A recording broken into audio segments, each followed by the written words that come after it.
C'est important de remettre le porno au cinéma parce que c'est un genre à part entière du cinéma, n'en déplaise à certaines personnes. Quand des réalisateurs qui ont commencé par du cinéma dit traditionnel vont un petit peu s'encanailler dans du sulfureux, là on va dire waouh, c'est du cinéma d'auteur, c'est génial. Alors je suis Anouchka, réalisatrice de films porno éthiques, féministes, alternatifs. J'en suis à mon 6e long métrage, KO, et qui sera diffusé en salle jeudi 25 janvier.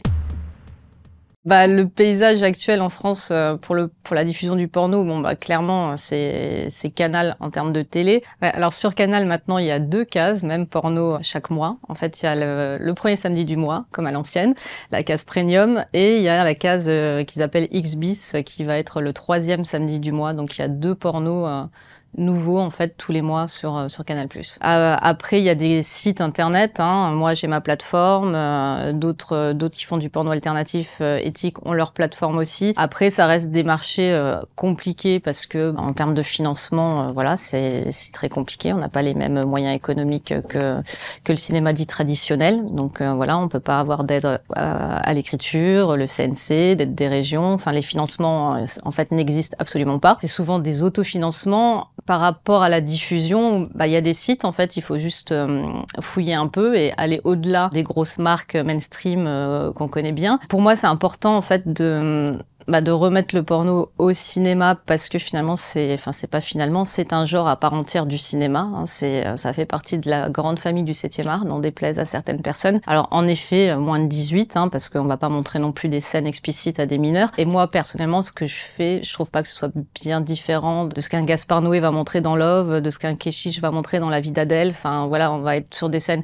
explicites mais sur du cinéma d'autrice qui va vraiment raconter une histoire avec des personnages qui évoluent sans avoir du sexe forcément gratuit. Et je trouve du coup dommage qu'on soit vraiment ghettoisé en mode voilà, c'est sulfureux, c'est sale, donc ça va pas en salle, ça a pas de financement. Mais par contre, quand des réalisateurs ou des réalisatrices qui ont commencé par du cinéma dit traditionnel vont un petit peu s'encanailler dans du sulfureux, là on va dire waouh, c'est du cinéma d'auteur, c'est génial. Après quand moi je le tourne, ma démarche elle est hyper artistique, je tourne vraiment un film de cinéma, donc je suis pas en train de réfléchir à où est-ce que ça va être diffusé. Je tourne vraiment avec l'image que je veux, avec mon regard, avec ma sensibilité. Et mes films, finalement, sont plus diffusés en salle qu'à la télé. Sur Canal, ils vont avoir 2 diffs, alors que ils vont faire leur vie dans différents festivals. Et dans les festivals, ça va être de la diff salle. C'est comme un film classique, c'est une histoire, un début, un milieu, une fin. Tandis qu'une scène, en effet, quand tu veux regarder un porno en mode masturbatoire, ça va être du court-métrage, des scènes assez courtes. Bon, là, tu sais pourquoi tu regardes. Un long-métrage, oui, c'est une histoire, et si tu te laisses prendre par l'histoire, tu le regardes en entier. Tu crois pas que tu devrais arrêter de vendre ton cul un jour? Pardon? Toi, comment tu te sens? Je sais pas. Je suis là. Dans un monde idéal, déjà, j'aimerais qu'on paye pour son porno. On paye pour son iTunes, pour son Netflix, pour plein de choses, quoi. Donc j'aimerais bien qu'on ait cette démarche-là de se dire, on veut du porno éthique, respectueux. Dans ce cas-là, il faut vraiment payer pour avoir un film. Parce que sinon, on continue à alimenter en fait ces problèmes économiques qui y sont inhérents à ce domaine, étant donné qu'on n'a pas de financement. Mais je pense que clairement, le porno a sa place au cinéma, et ça permettrait aussi peut-être qu'il y ait plus de réalisatrices avec un regard du coup différent sur les sexualités et les corps, et qu'on soit pas focus sur du male gaze comme c'est souvent le cas et dans le cinéma tradi et dans le cinéma porno. C'est hyper intéressant de permettre à ce film d'être diffusé en salle parce que justement on va toucher des spectateuristes qui vont pas forcément être avertis ou habitués à regarder du porno sur Canal ou ailleurs d'ailleurs, et du coup c'est une vraie expérience quoi. Enfin, c'est venir dans une salle voir du porno avec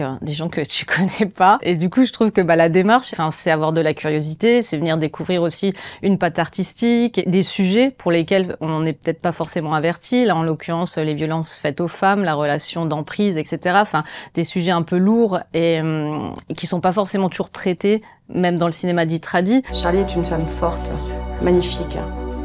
Elle n'a pas besoin d'être sauvée ni par toi ni par personne d'ailleurs. C'est la 2e fois que je propose un film dans une salle parisienne. À mes amours, c'était l'année dernière, et là le 25 janvier ça va être KO, et du coup on espère qu'on aura énormément de monde comme l'année dernière. Et autant d'hommes que de femmes en fait, c'est un peu comme moi par rapport aux gens qui sont abonnés sur mon site, j'ai autant d'hommes que de femmes, et là pour la salle c'était plutôt des jeunes, je dirais que c'était entre 25 et 35 ans quoi. On démarche nous pour pour trouver une salle qui est OK pour faire la diffusion d'un film porno. C'est pas forcément toujours évident. On a eu des salles qui nous ont dit non, nous on diffuse pas ça. Et on a des gens hyper cool qui disent bah ouais, pourquoi pas. Enfin, ça reste du cinéma comme d'autres genres, quoi. Malheureusement, je pense que dans la société actuelle dans laquelle nous sommes, ça va rester de façon assez ponctuelle et c'est pour ça que c'est rare, précieux et qu'il faut vraiment venir parce que c'est vraiment pas simple à organiser et que je pense que c'est vraiment une occasion, enfin une expérience à vivre. Dans un monde idéal, en effet, ça serait vraiment bien que le porno revienne en salle, mais je pense pas que ce soit demain. Après, il y a plein de festivals